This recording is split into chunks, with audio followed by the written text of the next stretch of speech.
Welcome to all the aspirants who are going to write the teacher eligibility test which was familiarized test conducted by the SCRT. ఉపాధ్యాయ అర్హత పరీక్షకు హాజరవుతున్నటువంటి ఉద్యోగార్థులందరికీ టీశాట్ తరపున ఇదే మా ఆహ్వానం. ఈ teacher eligibility టెస్ట్లో మనకు మ్యాథమెటిక్స్ అనేటువంటిది ఒక పార్ట్. ఈ మ్యాథమెటిక్స్లో మనకు మొత్తం మార్కుల్లో 30 మార్కులు కేటాయింపబడ్డాయి. అందులో 24 మార్కులు కంటెంట్నకు, 6 మార్కులు పెడగాజీనకు కేటాయించబడ్డాయి. ముందుగా మ్యాథమెటిక్స్లో ఇచ్చేటటువంటి కంటెంట్ ఏరియాను కాస్త పరిశీలిద్దాం. ఇందులో మనకు 8 విభాగాలు ఇవ్వబడ్డాయి. మొదటిది నెంబర్ సిస్టమ్, సంఖ్యామానం. రెండవది అర్థమెటిక్స్, అంకగణితం. మూడవది సెట్స్, సమితులు. నాలుగవది ఆల్జీబ్రా, బీజగణితం. ఐదవది జామెట్రీ, రేఖాగణితం. ఆరవది మెన్సురేషన్, క్షేత్రమితి. ఏడవది డేటా హ్యాండ్లింగ్, సాంఖ్యక శాస్త్రం. ఎనిమిదవది ట్రిగ్నామెట్రీ, త్రికోణమితి. ఈ 8 అంశాలపైన మనకు ఎగ్జామినేషన్లో 24 మార్కులకు ప్రశ్నలు ఇవ్వబడతాయి. వాటిని మీరు సరైన సమాధానం రాయవలసి ఉంటుంది.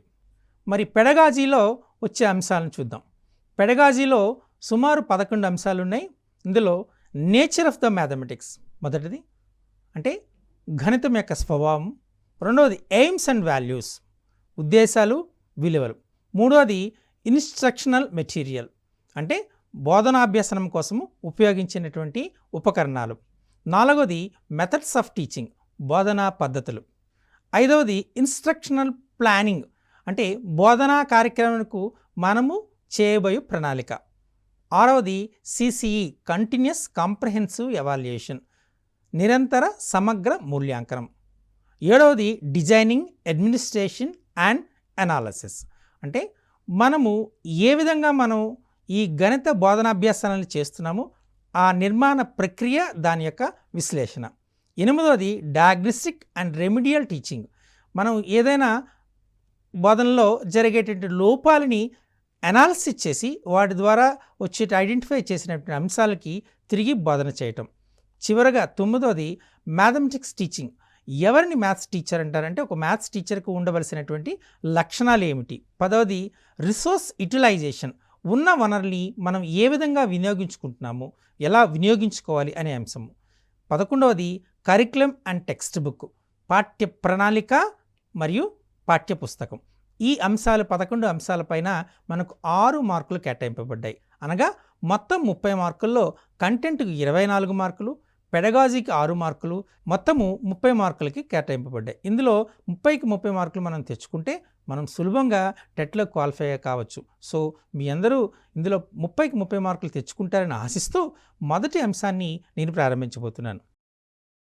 మొట్టమొదటిగా మనకు సమితులు తీసుకుందాం. సమితుల్ని సెట్స్ అంటారు.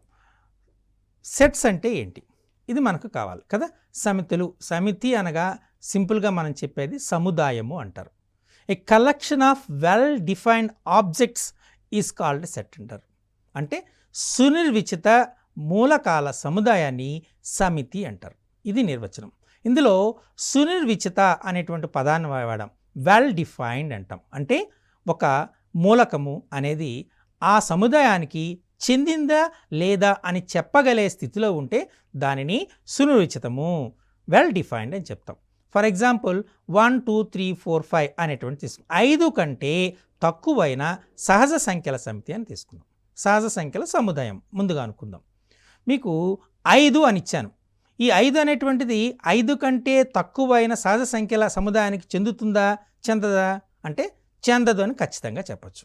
అదే 4 అని ఇచ్చాను.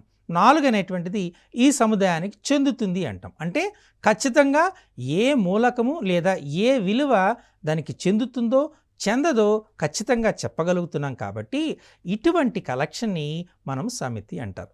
సమితిని ఫ్లవర్ బ్రాకెట్స్లో సూచిస్తారు. ఇప్పుడు చెప్పిన సమితినే తీసుకుందాం. ఏ అనేటువంటి ఒక సమితి తీసుకుందాం.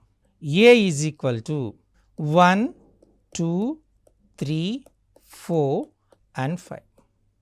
దీన్ని మనం ఇలా రాయటాన్ని సమితిని జాబితా రూపంలో రాయడం అంటారు.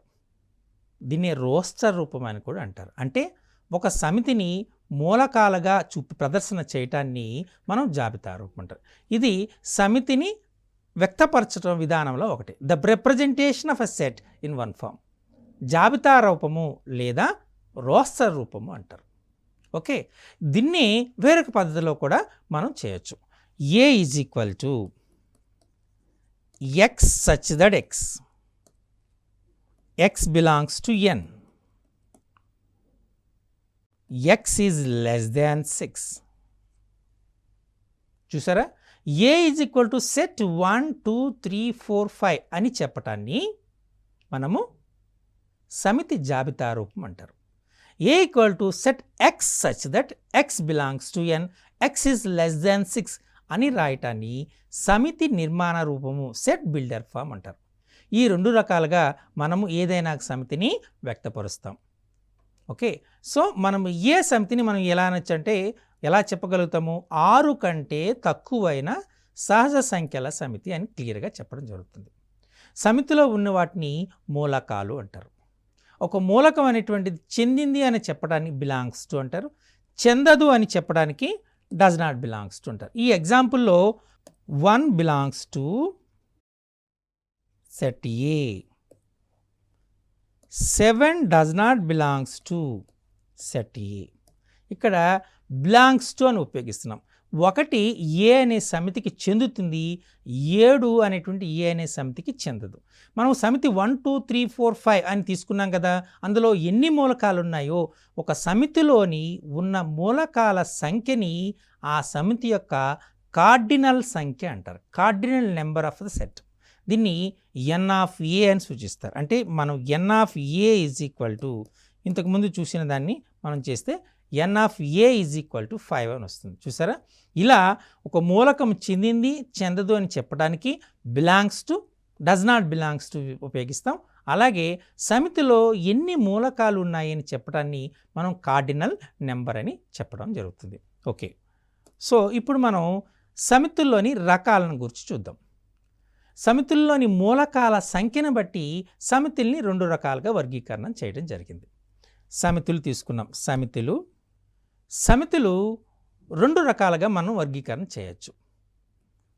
ఆ సమితుల్లో ఉన్న మూలకాల సంఖ్యను బట్టి ఈ వర్గీకరణ జరుగుతుంది. సమితుల్లో మూలకాల సంఖ్య పరిమితంగా ఉంటే దాన్ని పరిమిత సమితి అంటారు. అంటే సమితిలోని మూలకాల్ని లెక్కించగలిగితే దాన్ని పరిమిత సమితి అంటారు. సమితిలోని మూలకాల సంఖ్యని లెక్కించలేకపోతే, అంటే అనంతముగా ఉంటే దాన్ని అపరిమిత సమితి అంటారు. ఉదాహరణ తీసుకుందాం. ఇప్పుడు ఇంతకుముందు తీసుకున్న ఎగ్జాంపుల్ తీసుకుందాం. 6 కంటే తక్కువైనటువంటి మూలకాల సహజ సంఖ్యల సమితి. 6 కంటే తక్కువ అంటే 1 2 3 4 5 5 మూలకాలు నేను చెప్పేస్తున్నాం. సహజ సంఖ్యల సమితి అన్నాం. 1 2 3 4 5. సహజ సంఖ్యల సమితిలో అన్నిటికన్నా చిన్న సంఖ్య ఏది అంటే 1 అని చెప్పగలుగుతాం. సహజ సంఖ్యల సమితిలో అన్నిటికన్నా పెద్ద సంఖ్య ఏదంటే చెప్పలేం. అవి అనంతముగా ఉంటాయి కాబట్టి అపరిమిత సమితి. ఇంకా సింపుల్గా మనం కాన్సెప్ట్ చేద్దాం. ఇక అప్లికేషన్ ఏంటంటే, ఏదైనా ఒక సంఖ్య యొక్క కారణాంకాల సమితి పరిమిత సమితి అవుతుంది, ఫైనైట్ సెట్ అవుతుంది. ఆ సమితి యొక్క గుణిజాల సమితి అపరిమిత సమితి అవుతుంది. ఇది చాలా ఇంపార్టెంట్, చాలా గుర్తుపెట్టుకోవాల్సినటువంటి అంశం. ఒక సమితి తీసుకున్నాం అనుకోండి, ఏదైనా సమితి అని తీసుకుంటాం. ఒక సంఖ్య యొక్క కారణాంకాల సమితి పరిమిత సమితి, ఆ సంఖ్య యొక్క గుణిజాల సమితి అపరిమిత సమితి. 6 అనేటువంటి సంఖ్య తీసుకున్నారు, దాని యొక్క కారణాంకాలు ఏమవుతాయి? మనం 6 అని తీసుకున్నాం కదా, 6 అని తీసుకున్నప్పుడు 6 యొక్క కారణాంకాలు తీసుకుందాం. 6 తీసుకున్నాం. ఈ 6 యొక్క కారణాంకాలు 6ని ఎలా రాయొచ్చు? 1 6 6, 2 3 6. కాబట్టి మనకు 1 2 3 6 అనేటువంటివి 6 యొక్క కారణాంకాలు అవుతాయి. కాబట్టి 6 యొక్క కారణాంకాల సమితిని ఒక సమితిగా సూచిస్తే ఏ ఈజ్ ఈక్వల్ టు 1 2 3 4 6 3 6 అవుతుంది, అంతే కదా. అదే 6 యొక్క గుణిజాలు తీసుకుందాం. 6 యొక్క గుణిజాలు తీసుకుంటే 6 1 6, 6 2 12, 6 3 18, 6 4 24, 6 5 30. ఇలా మనం చెప్పుకుంటూ పోతే వస్తూనే ఉంటాయి. అంటే మనం ఎలా రాయొచ్చు 6, 12, 18, 24, 30 అండ్ సో ఆన్. సో 6 యొక్క గుణిజాల సమితి అపరిమిత అవుతుంది.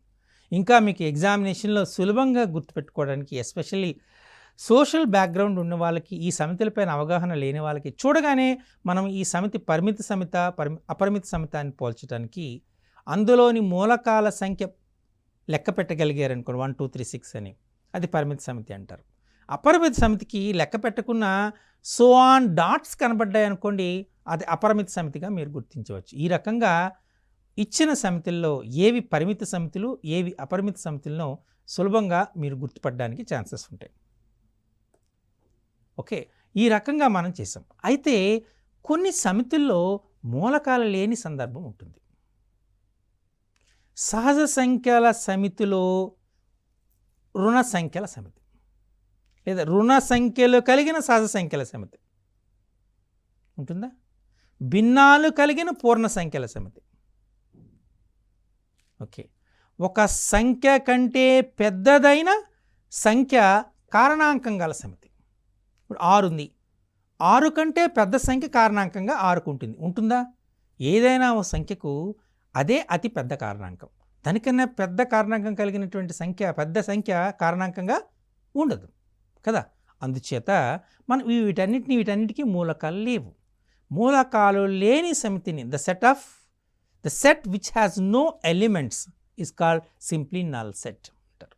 శూన్య సమితి అంటారు. ఓకే, void set అంటారు. సో సింప్లీ మనం శూన్య సమితిని 5 అనేటువంటి అక్షరంతో సూచిస్తాం. దీన్ని 5 అంటాం. లేదా సింపుల్గా 2 empty bracketsని సూచిస్తాం. దానికి ఎగ్జాంపుల్ మీరు చెప్పాలంటే x such that x belongs to n, x is not equal to x. x అనే సంఖ్యకు సమానంగా లేనిటువంటి సంఖ్య. x అనేది xకి సమానం కాకూడదు. ఇదేమవుతుంది మనకు? ఖచ్చితంగా శూన్య సమితి అవుతుంది. అర్థందా? సో ఇక్కడ మీకు డౌట్ వస్తుంది, శూన్య సమితి పరిమిత సమిత అపరిమిత సమితి అనేటువంటిది. శూన్య సమితిని మనం పరిమిత సమితిగానే గుర్తించవలసి ఉంటుంది. ఓకే, సో మనం చూసుకున్న పరిమిత సమితి, అపరిమిత సమితి, శూన్య సమితి. కొన్ని సందర్భాల్లో మనం the set of even prime numbers అంటాం. The set of even prime numbers మనకేమున్నాయి? సరిప్రధాన సంఖ్యలు. సరిప్రధాన సంఖ్యలు ఒకే ఒకటి ఉంది, సెట్ 2. సెట్ 2 ఈజ్ ఒకే ఒక మూలకం కలిగి ఉంది కాబట్టి దీన్ని సింగిల్టన్ సెట్ అంటారు, ఏకమూలక సమితి అంటారు. ఓకే, సో ఇలా మనం మరికొన్ని రకాలుగా మనం చెప్పచ్చు. ఓకే, ఇప్పుడు మీరు ఒక సమితిని చూద్దాం. A ఈజ్ ఈక్వల్ టు 1, 2, 3, 4 అనే సమితి తీసుకున్నాం. ఇప్పుడు B is equal to set 1, 2 తీసుకున్నాం. C ఈక్వల్ టు సెట్ 2, 3, 4 తీసుకున్నాం. And D is equal to set 1, 3, 4 తీసుకున్నాం. ఇక్కడ నేను 3 సెట్స్ తీసుకున్నాను. ఏంటి? B set 1, 2, C set 2, 3, 4, D set 1, 3, 4 తీసుకున్నాం. సెట్ A 1, 2, 3, 4 తీసుకున్నాం. సో Bలో ఉన్న మూలకాలన్నీ Aలో ఉన్నాయి, Cలో ఉన్న మూలకాలన్నీ కూడా Aలో ఉన్నాయి, Dలో ఉన్న మూలకాలన్నీ Aలో ఉన్నాయి. అంటే ఈ 3 సెట్లలో ఉన్నటువంటి మూలకాలు Aలో ఉన్నాయి. ఒక సమితిలోని మూలకాలన్నీ మరొక సమితిలో ఉంటే ఆ సమితి ఉన్న సమితిని మనకు ఉపసమితి అవుతుంది. అంటే B is subset to A. సమితి Bలో ఉన్న మూలకాలన్నీ సమితి Aలో ఉన్నాయి కాబట్టి సమితి B అనేది A అనే సమితికి ఉపసమితి అవుతుంది. అలాగే సమితి Cలో ఉన్న మూలకాలన్నీ Aలో ఉన్నాయి కాబట్టి C సబ్సెట్ టు A. అలాగే D సబ్సెట్ టు A. చూసారా? ఇలా ఒక సమితిలో ఉన్న మూలకాలన్నీ మరొక సమితిలో ఉంటే ఈ సమితి ఆ ఇచ్చిన సమితికి ఉపసమితి అవుతుంది. అందుచేతనే మనం ఈ నెంబర్ సిస్టంలో ఒక రిలేషన్ చెప్తాం. న్యాచురల్ నెంబర్ సెట్, సహజ సంఖ్యల సమితి హోల్ నెంబర్ సెట్కి ఉపసమితి, పూర్ణాంకాల సమితికి ఉపసమితి. పూర్ణాంకాల సమితి ఇంటిజర్ సెట్ లేదా జెడ్ అంటాం సింపుల్గా. జెడ్నకు ఉపసమితి అంటే పూర్ణ సంఖ్యల సమితికి ఉపసమితి. ఈ పూర్ణ సంఖ్యల సమితి అకర్ణీయ సంఖ్యల సమితికి ఉపసమితి. ఈ అకర్ణీయ సంఖ్యల సమితి రేషనల్ నెంబర్స్కి మీన్స్ అది రియల్ నెంబర్స్కి ఉపసమితి, వాస్తవ సంఖ్యలకు. ఇలా ఒకదానికొకటి రిలేషన్ చెప్తాం. n is subset to w, w is subset to z, z is subset to q and q is subset to r. ఈ రిలేషన్ మనం చెప్తూ ఉంటాం. సో ఇక ఉపసమితులు అంటారు. సో ఇది ఉపసమితికి సంబంధించిన అంశం. ఇప్పుడు ఏ అనేటువంటి ఒక సమితి తీసుకున్నారు.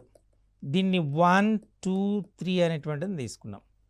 Set 1, set 2, set 3, set 1 2, set 2 3, set 1 3, set 1 2 3 and null set. Count చేయండి.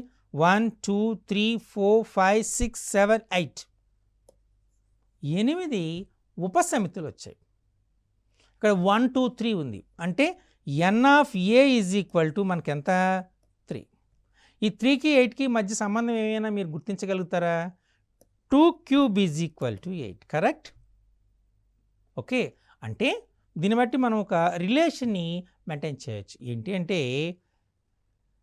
ఏదైనా ఒక సమితి యొక్క ఉపసమితుల సంఖ్యని 2 to the power of n of A. A అనేది ఒక సమితి అయితే ఆ సమితి యొక్క ఉపసమితుల సంఖ్య 2 to the power of n of ఏగా మనం చెప్పచ్చు. దీని మీదే మీకు ఎగ్జామినేషన్లో క్వశ్చన్స్ వచ్చే అవకాశం ఉంటుంది. ఒక సమితి యొక్క కార్డినల్ సంఖ్య n of A is equal to 4.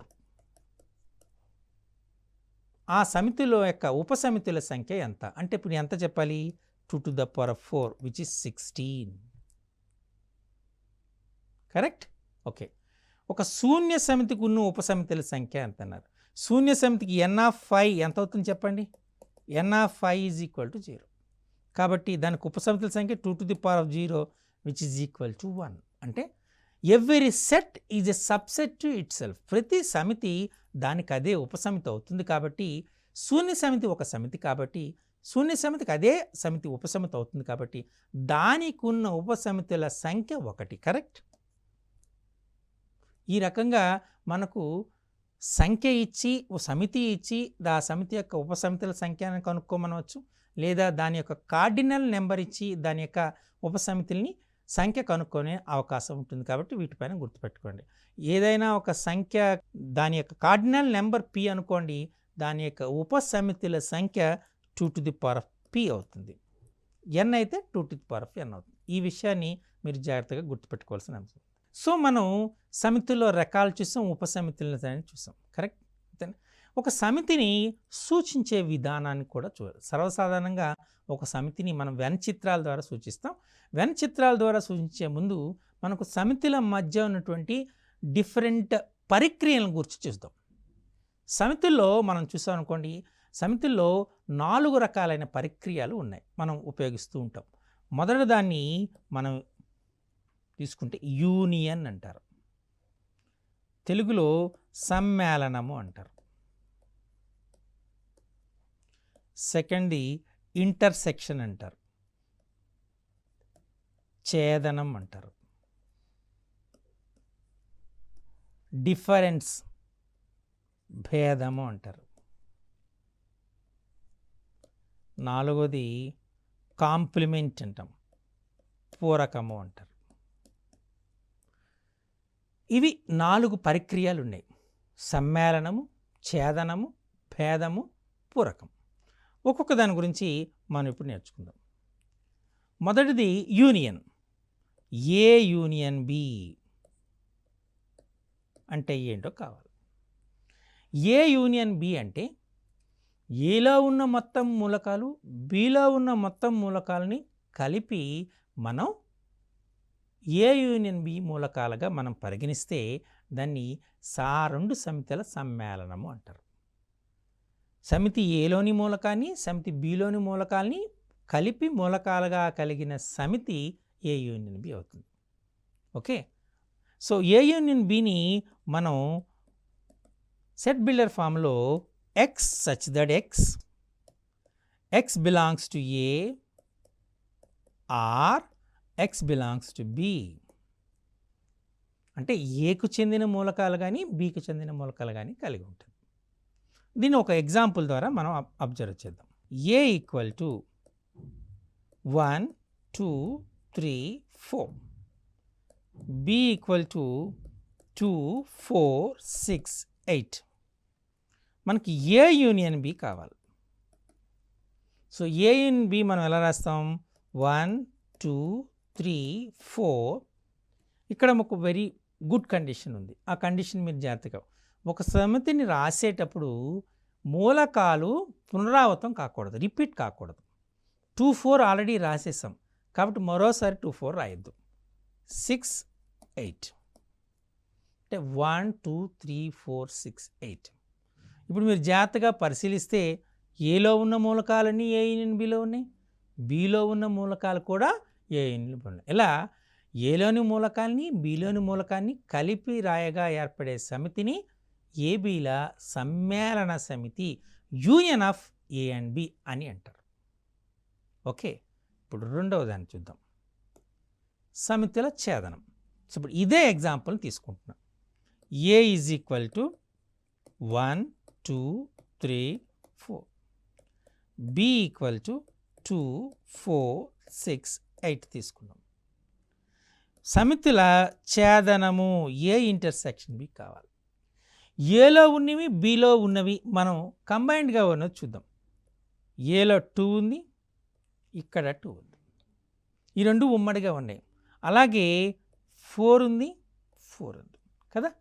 అంటే 2 4 అనే మూలకాలు ఏలో ఉన్నాయి, బిలో ఉన్నాయి. ఇలా ఏబీలలో రెండిట్లో ఉన్నటువంటి ఉమ్మడిగా ఉన్న మూలకాల సమితిని ఏబీల ఛేదన సమితి అంటారు, ఏ ఇంటర్సెక్షన్ బి. ఇచ్చిన సమితుల్లోని ఉమ్మడి మూలకాలతో ఏర్పడిన సమితిని వాటి యొక్క ఛేదన సమితి అని సింపుల్గా ఉంటారు.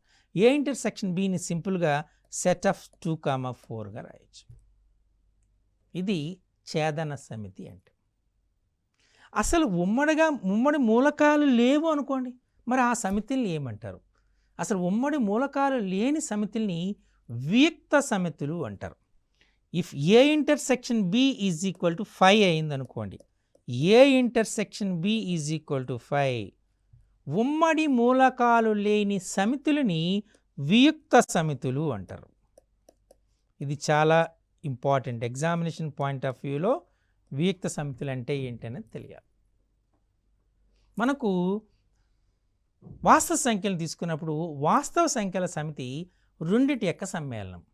ఒకటి అకరణీయ సంఖ్యల సమితి, రెండోది కరణీయ సంఖ్యల సమితి. అకరణీయ సంఖ్యలు కరణీయ సంఖ్యల మధ్య ఉమ్మడి మూలకాలు ఏమీ లేవు. అంటే అకరణీయ సంఖ్యలు కరణీయ సంఖ్యలు వియుక్త సమితులు అన్నమాట. అర్థమైందా? ఇది వియుక్త సమితులకి ఓ మంచి ఎగ్జాంపుల్. అలాగే ధన పూర్ణాంకాల సమితి, రుణ పూర్ణాంకాల సమితి. ఇలా ధన పూర్ణాంకాల సమితికి రుణ పూర్ణాంకాల సమితికి కూడా ఏ విధమైనటువంటి ఉమ్మడి మూలకాలు లేవు. వీటిని వియుక్త సమితులు అంటారు. If A intersection B is equal to 5 అయితే ఆ రెండు సమితుల్ని వియుక్త సమితులు అంటారని గుర్తుపెట్టుకోవాలి. క్లియర్? అంటే వియుక్త సమితుల యొక్క కార్డినల్ నెంబర్ ఎంత అంటే n of A intersection B is how much అని కూడా కొన్ని సందర్భాల్లో అడిగాడు అనుకోండి, అప్పుడు ఎన్ ఆఫ్ 5 అవుతుంది. N of 5 is equal to 0. ఇది మీరు గుర్తుపెట్టుకోవాల్సింది. Clear? Okay, now will see the next one. So A union B, A intersection B నేర్చుకున్నారు. ఇప్పుడు ఏబీల భేద సమితి మనం తీసుకుందాం. సేమ్ ఎగ్జాంపుల్ని తీసుకుంటున్నాం. ఏ ఈజ్ ఈక్వల్ టు 1 2 3 4 తీసుకున్నాం.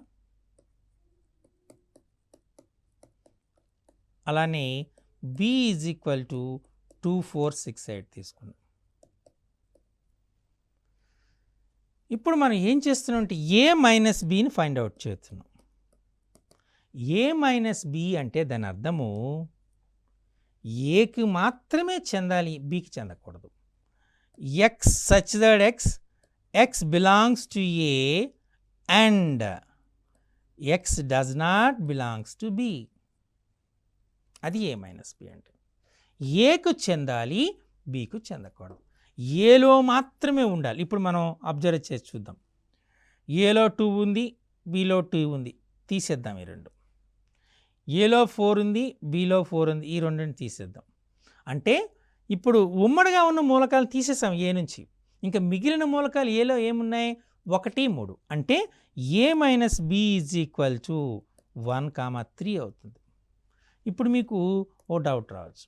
సో బి మైనస్ ఏ ఎంత వస్తుంది అని డౌట్ రావచ్చు, అంతే కదా. అసలు బి మైనస్ ఏ అంటే అర్థం ఏంటి? బికు చెందాలి, ఏకు చెందకూడదు. ఇది బికు చెంది ఏకు చెందని మూలకాలు ఏమున్నాయి? 6 and 8. So simply 6 and 8. ఇక్కడ మీకు చూడగానే ఒక ఐడియా రావాలి. ఏంటని? వెరీ ఇంపార్టెంట్ ఇది. ఏ మైనస్ బి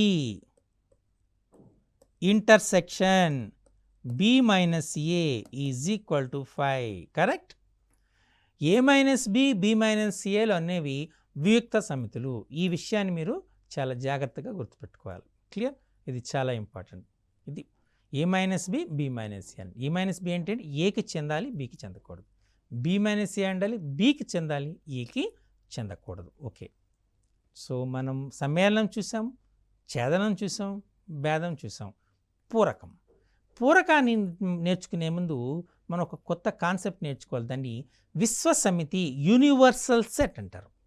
దీన్ని సింపుల్గా విశ్వసమితిని మ్యూ అనేటువంటి ఒక అక్షరంతో సూచిస్తారు. జనరల్గా యు అనే అక్షరంతో కూడా సూచిస్తాం. Mu is a correct word. Okay. దీన్ని మనం విశ్వసమితి అంటారు. విశ్వసమితి. ఓకే. Universal set.